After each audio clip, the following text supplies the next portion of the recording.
In November, the small city of Merritt, BC awoke to this, the aftermath of an atmospheric river that unleashed a torrent of rain. Go girls, go girls, go girls! In a matter of hours, the Coldwater River that runs alongside the city breached its banks, washing away roads, bridges, and homes. The force of the river grew so powerful that it carved a new route through the city. A key water main burst, and Merritt's wastewater treatment plant quickly became inundated by the raging river. With no running water, an evacuation order went out for the entire city of 7,000 people. When the rain finally stopped 2 weeks later, many residents returned to find their homes devastated. A thick layer of silt coated everything: basements, streets, and even the city's wastewater treatment plant, located not far from the river's banks. This was all flooded out the day of the event. So during the event, our basement was filling up with water from coming through our manholes and running in through this chamber here, and it came up to the stair just level with the wall there. The chief water operator here in Merritt is Kevin Vilak. He's been working alongside the Public Works Director to clean up the plant. The worst flood I'd been through prior to this was the flood in 2018 from the Nicola River, and in comparison, it was nothing. It was a mere trickle compared to what we just went through. There could be many Merritt BCs in Canada. Those flood events could occur in southern Saskatchewan or southern Ontario or New Brunswick, pretty much anywhere. Blair Feltmate studies how to prepare communities for the more severe weather of the future. In industry lingo, it's called climate change adaptation. So adaptation is basically putting the measures in place that make it such that when the big events occur, the floods, the fires, the hailstorms, windstorms, whatever it might be, that the amount of damage realized due to those events is very much minimized because we've put the measures in place to keep the damage in check. Climate change is causing rising sea levels and more intense storms, making flooding the biggest and most costly threat to Canada. At risk is the country's most important infrastructure. That's not just our roads and railways. It's electricity, fuel, water, and food supply, the basic necessities of life. That is mission critical to the fact that if you're going to remain in the community, that stuff has to run. If it doesn't run, you have to leave. When there's a flood, municipalities and provinces react. But what about preventative measures, like flood-proofing buildings and essential services? Most of that falls on local governments to plan and fund. The problem is, those things come with a steep price tag.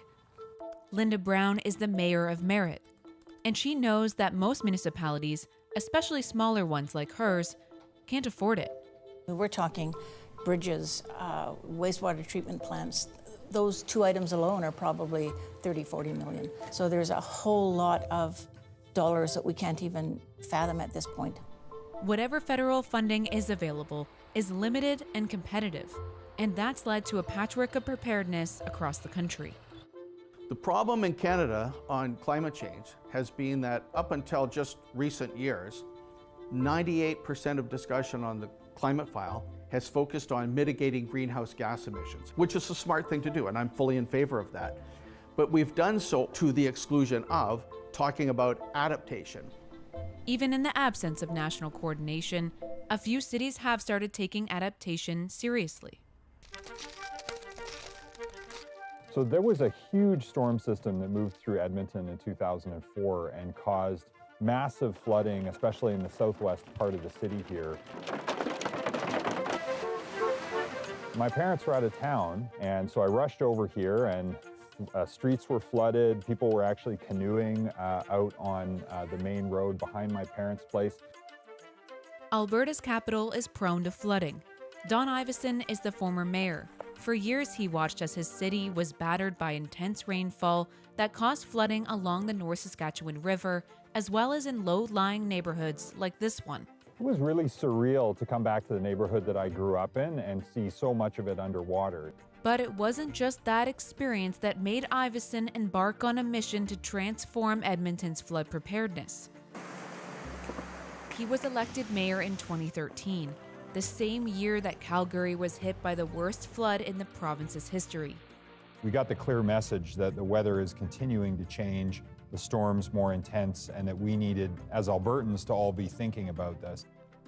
Iveson worked with the City Council and the local utility EBCOR. They developed a 20-year plan for flood-proofing homes and critical buildings, and creating green infrastructure to divert and store water in the event of a flood. So we're standing in front of the new dry pond in Park Allen here. And so what it allows us to do is take all the extra water that falls in a severe storm event about every 10 years or so, and actually store it in here. You'll see from the slope of the ground here that there's quite a big bathtub. There is still a lot more work to do. One of Edmonton's treatment plants that provides water to nearly a third of Alberta's population sits on a floodplain next to the river. EBCOR is planning to build flood barriers around the facility in the coming years. It's not going to come cheap, but it's going to save us billions of dollars in insurance premiums and avoidable losses, as well as a lot of heartache and a lot of disruption to families and businesses. For every $1 invested in adaptation, we realize about $3 to $8 in savings per 10-year period in damage that now didn't occur. Right now, damage that does occur due to flooding amounts to more than $1 billion every year. By the end of the century, the cost for damage to homes and buildings alone is projected to surge to $14 billion annually. We have aging municipal infrastructure that breaks down when the big storms hit. We have aging housing infrastructure, and increasingly so, we're still building in the wrong places. As the population increases, we're building in places that are vulnerable to flooding. In the wake of recent flooding catastrophes, there's a growing recognition that national leadership and a lot more money are needed to help prepare for the extreme weather ahead. But in some flood-prone areas, preventative measures won't cut it. Moving homes or entire communities away from floodplains is the only solution. In Merritt, Mayor Linda Brown says that's something they're now considering. We have people that are living in areas now that are a bigger floodplain than we could ever imagine. So we really have to talk about moving some of them to drier land. We know the solutions. The problem is we're not mobilizing the solutions nearly quickly enough. Therein lies the problem for Canada. And if we don't do that, we are going to suffer increasingly so due to extreme weather events, period. There is no way to cheat this system.